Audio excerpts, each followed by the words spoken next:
কথা বলতে আছি। আজকে সকালে আমাদের এই জিনিসটা আমরা আগে বাজেট করে নিয়েছিলাম যে এই কথাটা আমরা বলবো, কিন্তু মিটিং চলার আগেই আমি একটু কথা বলতে চাই। বিগত দিনের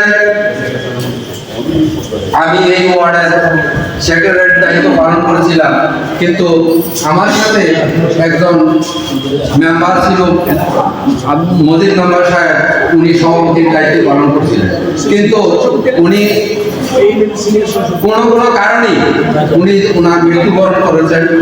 এবং আমার সাথে একজন সদস্য ছিলেন এই ওয়ার্ডের, সে তাজুল ইসলাম, সে তিনবার জেল খাটছে এই আওয়ামী লীগের কারণে। এই তিনবার জেল খাটার পরে সে আমাকে বলতো, ভাই আমার কি দোষ? আমি বলছি এটা কোনো দোষ নাই, তুমি জেল খাট। তিনবার জেল খাটার পরে ওই সদস্যটাও মারা গেছে। আমি আজকে এই আওয়াজে একটা প্রস্তাব রাখতে চাই, ওনাদের জন্য 1 মিনিট নীরবতা পালন করে তাকে সম্মান করার জন্য। আসসালামু আলাইকুম।